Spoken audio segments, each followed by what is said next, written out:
The following podcast is going to contain spoilers, along with me, just a regular guy, talking about all the things I love, such as comics, movies, television, music, and books. So yeah, proceed at your own risk.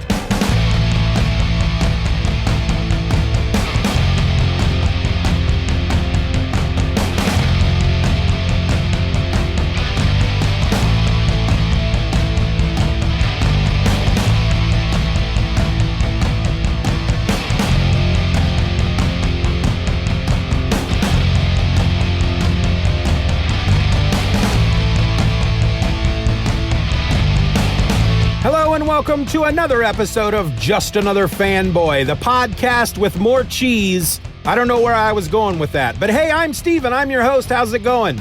Today we're going to do ElfQuest Part 3, which means we're talking about ElfQuest issue number 3 of the original quest. They just keep questing, man. There's the original quest. There's the other quest. And I'm sure there's a third quest in there somewhere. There's a final quest. You know, they decide, you know what, let's go on one more quest, and then that's it. We're done. We're retiring. No more quests. But we'll get to those later, like years from now, because I'm doing it one issue at a time, folks, and those take a bit.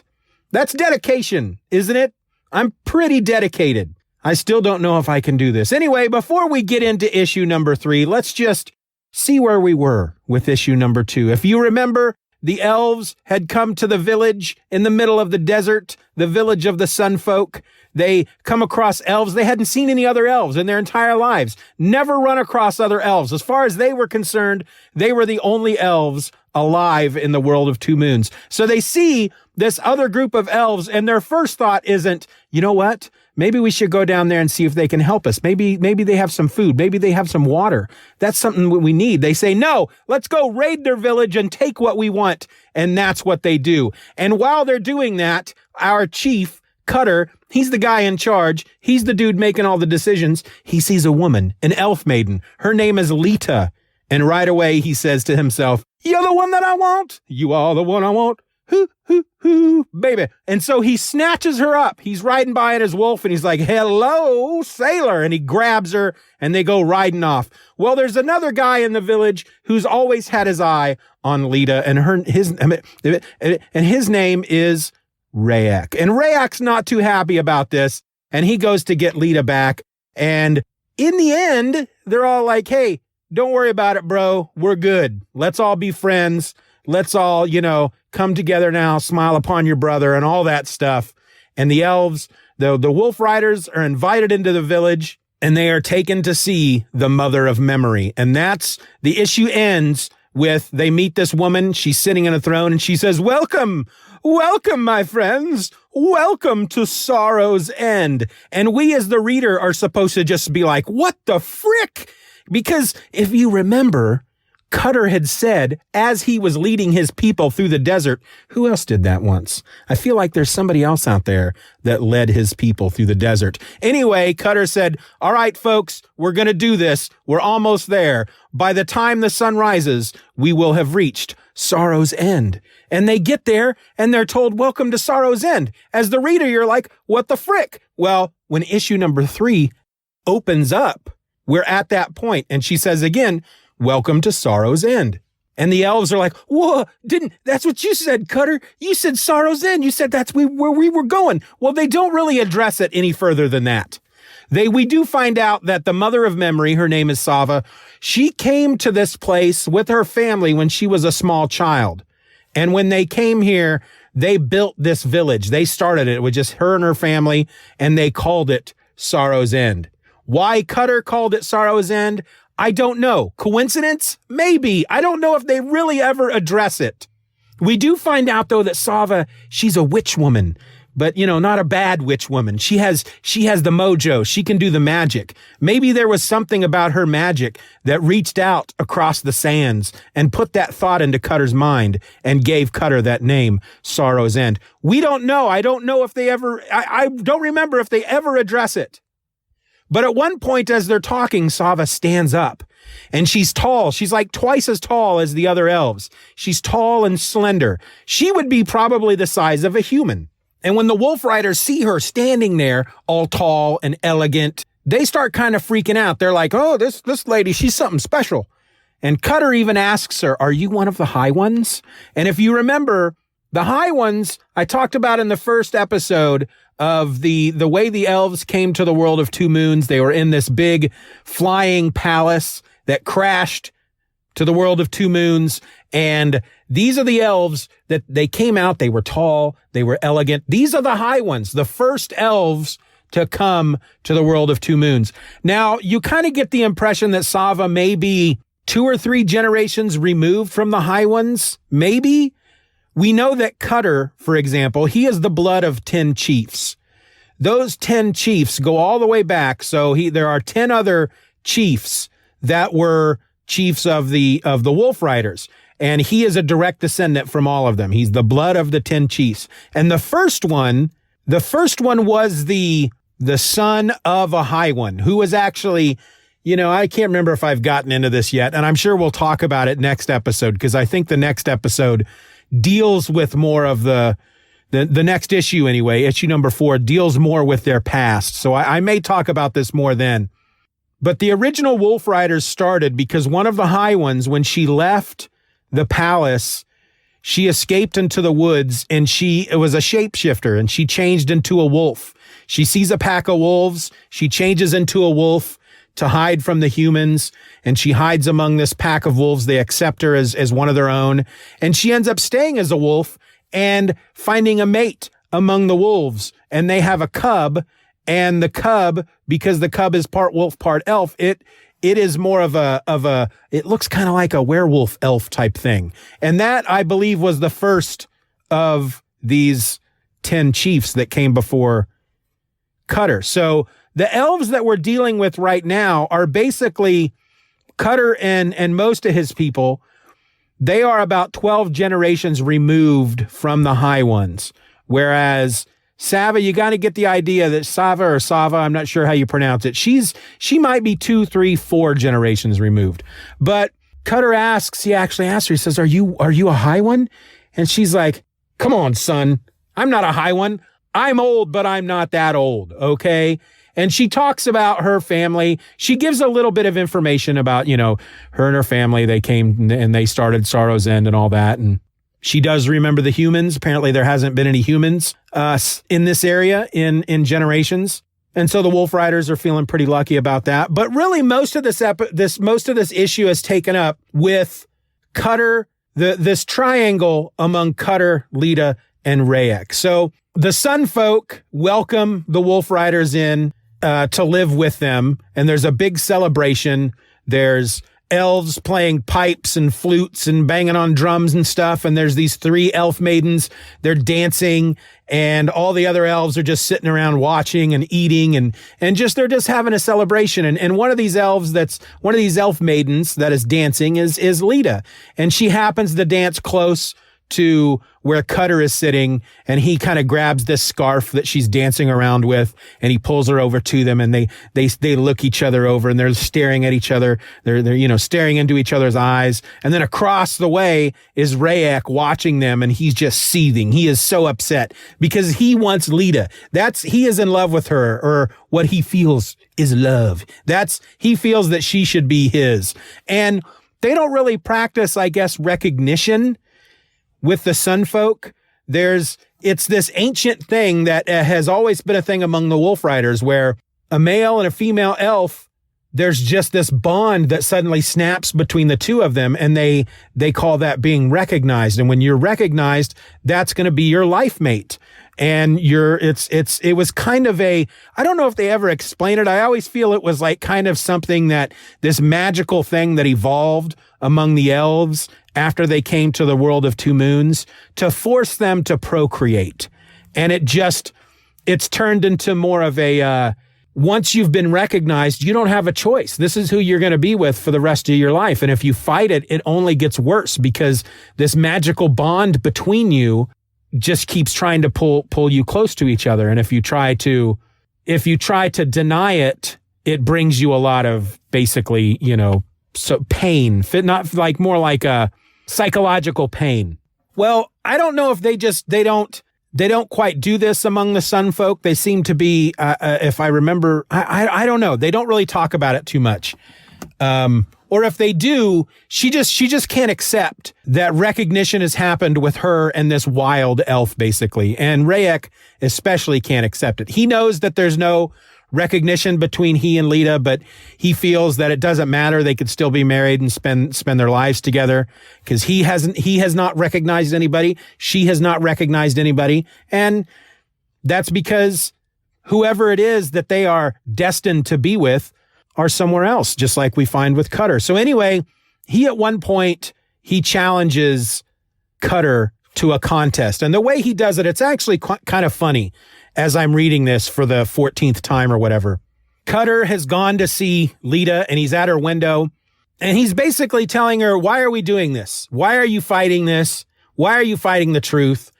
And she's like, I don't know what you mean by truth. What kind of truth? And he's like, look, we don't play games like this among the Wolf Riders. You know what this is. I know what this is. And then suddenly Rayek comes up behind him and he shoves him to the ground. And he throws this, what looks like a knife. It actually resembles, to me, it looks like an envelope. You know, what do they call those? Those envelope openers, you know?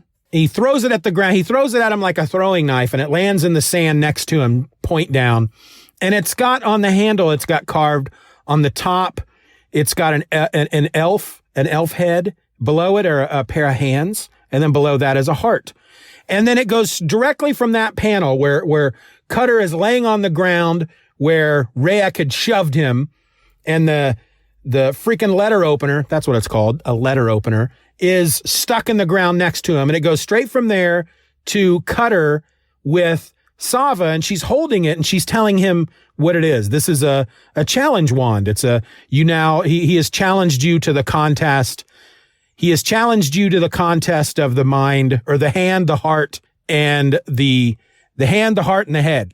Now, the reason I find this funny is because I start to wonder how we got from Cutter on the ground with a letter opener stuck in the sand next to him to him asking Sava what it is. Because if he is such a wild freaking warrior elf, I mean, if I was in his place and somebody came up behind me and threw me to the ground and threw what is in essence a knife at me, my first thought is I am being attacked. And I would get up and get in that guy's face and be all like, what? You want to start something? You want to start something? Huh? Come on, get it. You know, I'd be all up in there. So did that happen? Or did something entirely different happen? I like to try to fill in those spaces. Did Rayek grab him by the shoulder, throw him to the ground, throw the letter opener into the sand, and then just run screaming, ah! Leaving Cutter there on the ground and go, what the frick was that? Well, I better take this letter opener and find out what it is, and then go moseying on to Sava. Is that what happened? I feel like I need to know. But the point is that he has now been challenged. And the way it's supposed to be, the challenge is, if I best you in this contest, Rayek basically is saying to Cutter, then Leetah is mine. Well, Sava, she gathers up all the interested parties. She has Cutter there. She's got Rayek there. She's got Leetah there with Leetah's parents. And she basically says, look, this is what's happened. Leetah, you know what recognition is. You got a choice to make. Do you choose one of these two to be yours? And she looks at both of them and she's like, well, you know, in her head, she's like, well, I grew up with Rayek. He's strong and he's he be kind of a jerk, I guess. And Cutter, you know, I guess he seems nice. He's also strong and confident but he's also kind of wild and I don't know him that well. And she just basically says, I can choose neither. Oh, woe is me. And there's a big audible gasp from everyone in the room. And Sava says, all right, well, I guess the challenge has to move forward.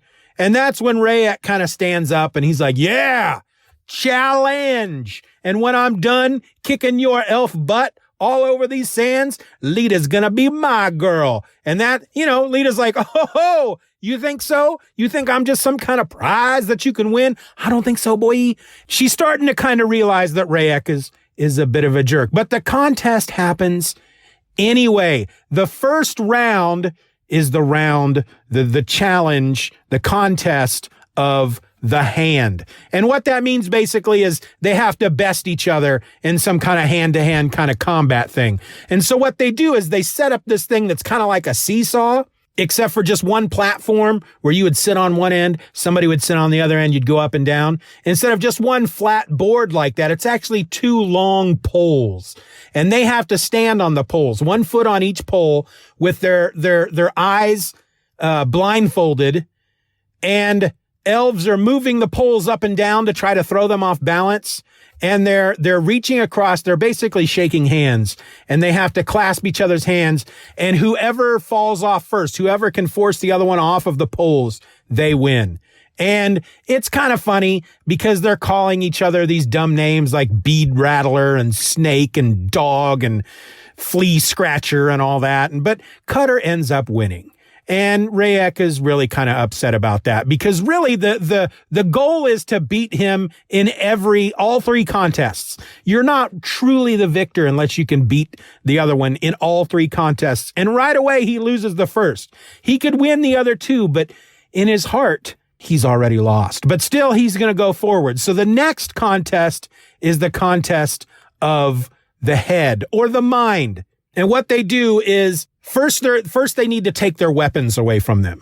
And that's kind of a funny bit too, because at one point Sava is talking to Leetah and her mother, and she's like, Leetah, are you sure you want to keep going with this? And boom, right at the next panel, because she's like, Cutter, he's not that bad of a guy. But then the next panel to show that Cutter is still a wild kind of guy, he's standing there without a shirt on, and he's got his sword clutched in his hand. There are 2 elves basically trying to leap atop of him. He's shoving a 3rd elf out of the way, and 2 other elves, all sunfolk, are laying on the ground.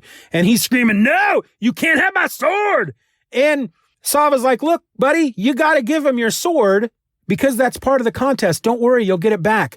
And I just have to wonder, how did it get to that point? How did it really escalate that quickly? Did 5 different elves converge at him at the same time, circle him and say, give us your sword? And right away he's like, no. And then a big fight ensues. Or was it kind of a slow build? Did one elf come up to him and say, hey, it's time for the second contest. Here's how it's going to work, but I need your sword first. And Cutter's like, I can't really give you my sword. And the elf's like, listen, man, I got to have your sword because we have this contest going. Nah, I can't give you my sword. It's my sword. I just don't give it to people. Well, if you want to go forward with the contest, you got to give me the sword. No, I'm not giving you the sword. I'm not going to tell you again. Another elf walks up. You should probably give him your sword because that's the way the contest works. Hey, I said I'm not giving him the sword. Okay, well, we really need the sword. Yeah, give him the sword, man. What's the big deal? A 3rd elf walks up.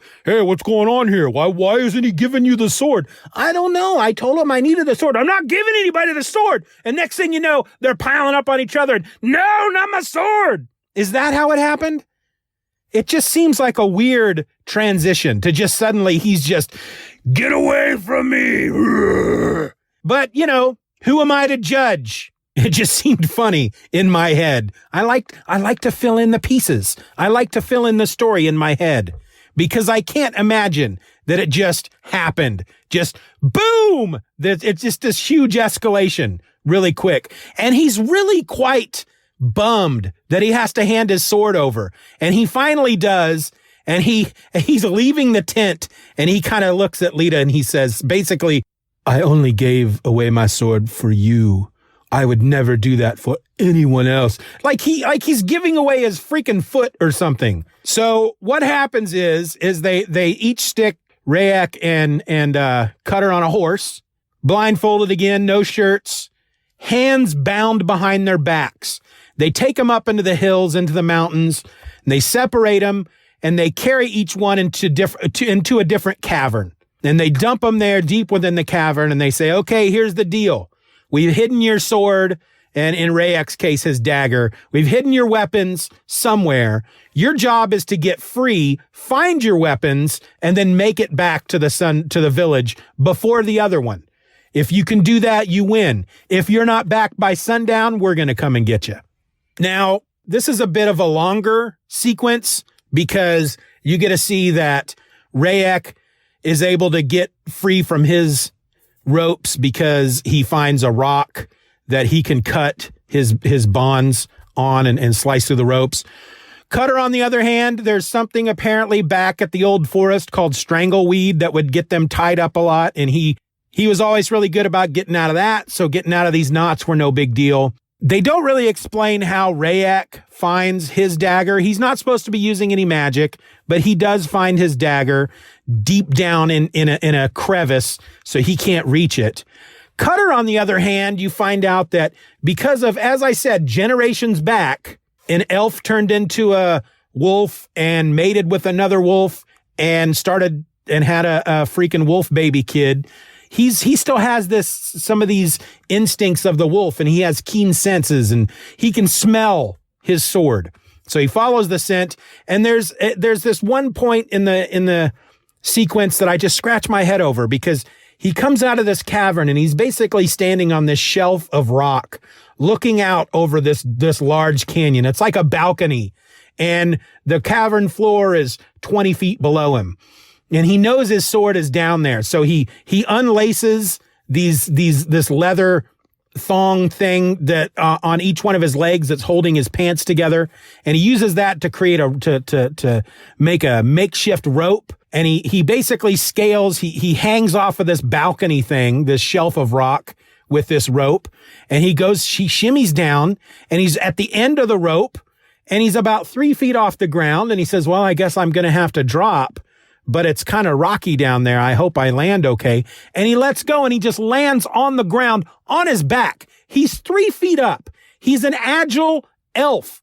Why didn't he land on his feet, or at least land in a roll or land in a crouch? He lets go, and bam, he lands on his back. It just doesn't make a lot of sense to me. And then he finds his sword because he trips on his pants that are basically hanging off of his waist. And he trips on his pants, and he lands over a crevice, and he looks down, and there's his sword. But he can't reach it. So he's in the same kind of predicament that Rayek is in. Well, Rayek, he's got this really elaborate necklace with these like animal teeth on it and stuff, and he uses it. He creates what's basically like one of those claws in a claw game in an arcade to reach down and grab his dagger. And Cutter, on the other hand, as he's laying there trying to reach for his sword, he's got Skywise's lodestone. Now, if you don't remember what this is, it's the piece of rock, it's the shard of rock that came off of the big stone in the Troll Caverns in issue number 1. Skywise wears it around his neck. When he holds it up, it's magnetic, so it always points to magnetic north, and they followed that through the desert, and that's what took them to Sorrow's End. And he had given it to Cutter to wear during the contest as a lucky charm. And as he's laying there with it dangling into the crevice, he feels it pulling against the sword. And he says, oh, it's like it can stick to the sword. And that's how he pulls it up. Well, Rayek gets out and he rushes to the village. He's like, ha ha, I have won. But no, he has not won. Cutter's been there for quite some time. And so Rayek loses another contest, but he doesn't give up. He's tenacious, old Rayek is. And so we move on to the third contest, the Challenge of the Heart. And this is where both Rayek and Cutter have to face their greatest fear. And for Cutter, he goes first. So Sava uses her medicine, not her medicine. What am I talking about? She uses her magic to look into their minds and find out what each of their greatest fears are. And so for Cutter to face his greatest fear, he goes first. They take him to this, I don't even remember what it's called now, but it's like a big stone arch it's just huge. It's like the size of the frickin' St. Louis Arch. And on one side of the arch is this big rock frickin' monolith thing. And in front of it is a kind of a sculpture. It's a sun sculpture. And Cutter's job is to walk across this very thin span of rock that's about the size of, I don't know, it's probably 2 feet across, but he's supposed to walk across, touch the sun thing, and then come back. And this is when you learn that Cutter's greatest fear is heights, or at least that's what you're led to believe. I don't remember if there's a twist to that or not, but he steps out onto the bridge, he gets partway across, and then he just can't take it. It's just too high. And he turns around and he comes back and he collapses and he's really upset. He's like, oh, I've lost the contest. Woe is me. I can't do it. I'm a loser. And Rayek, of course, he's all like, What a wussy wiener boy. Come on, this is easy, dude. You are a punk. And he steps out onto the bridge. He's like, see, look at me, boy. Look at me go. And he might as well have started tap dancing out there, but he's standing out there in the middle of this bridge, his arms spread wide, and he's like, ha, sucker. At least this is one contest I'm going to win. And then a big wind kicks up, knocks him off of the bridge. He falls, and he manages to reach out and grab a spur of rock on the side of the bridge, and he's hanging there. And Cutter's like, oh, no. And he tells Leetah, why can't he use his freaking magic powers to levitate himself up? And she says, well, he can't, it's too heavy. He can only lift small things. And that's when Cutter realizes he has to go save him, because even though Rayek is his enemy, no elf should die. And so he steps out on the bridge to save him. And then that's when it ends. It ends with one last panel after that. Leetah is looking on, and a word, a name enters her mind, a name she's never heard of, a name she doesn't dare speak out loud. And in her mind, she says the name, and the name is Tam. And that's how the issue ends. To be continued. So you've got kind of two cliffhangers there. Is Rayek going to die? Is Cutter going to save him? Is Cutter going to go out and try to save him and they both die? Is Cutter going to die and Rayek's going to save himself? What's going to happen? Oh my goodness. It's a literal cliffhanger, except for it's not really a cliff. It's more of a rocky bridge that he's hanging from. But then you have the other cliffhanger, which is, what's up with that name, Tam? Who is that? Who is Tam? I mean, I know who it is, because again, I've read these about 19 times or something. But those are our cliffhangers, and that's how the issue ends. So there's a few things still left that we need to resolve. I'll tell you right now, they have yet to really fully leave on the ElfQuest. Some could argue that they're currently on the quest now, that the moment they left, they're burning home. They started their quest. And I can see that, but the true quest hasn't quite begun yet. But the quest to find themselves, why, that's been happening all along. And then after the original quest, there's a second quest, and then there's a final quest. They're just questing all over the place. And I love the name, The Final Quest. It's like, all right, guys, one more quest and that's it. That's done. Final. No more. I can quest no more. But we'll get to those. We'll get to those eventually. Until then, I'm going to wrap this up. There's not much more to say about the issue. You kind of find out, they kind of hint in this issue that there might be a little attraction thing going on between Leetah's sister, whose name is Shen Shen, and Skywise. They kind of hint at that. It's not a part of the story. Whether or not you know that, it's not a big deal, but it does hint at something. Skywise turns into kind of a player there at the whole Sun Village type thing. Skywise is a playa, straight up, is what I'm trying to tell you. But we're just going to continue on with this love triangle, and we're going to see how it's going to resolve itself. And resolve itself it does. It lends itself to a pretty big story that's coming up, and we're really just in the very beginning of it. There's a big epic tale coming, and I can't wait to get into it. But until then, my name is Steven, and I'm just another fanboy. Be nice to each other. Be safe. Be responsible. We have to be responsible for ourselves so that we can get past this thing that's going on right now out there, people. I'm out. Just Another Fanboy is a presentation of the Stephen or Else podcast. Questions and comments can be directed to feedback@StephenOrElse.com. You can support the show for as little as $1 a month at patreon.com/StephenROr and get instant access to the My Other podcast, a weekly show about whatever crawls its way into my tiny little mind just moments before I tap record.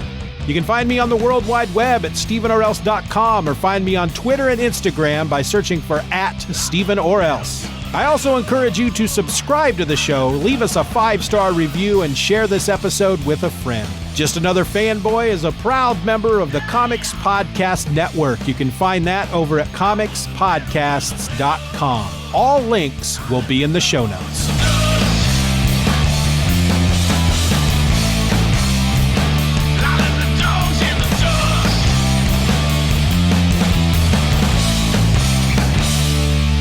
Bye-bye, Daddy. Bye-bye, Daddy. Good job.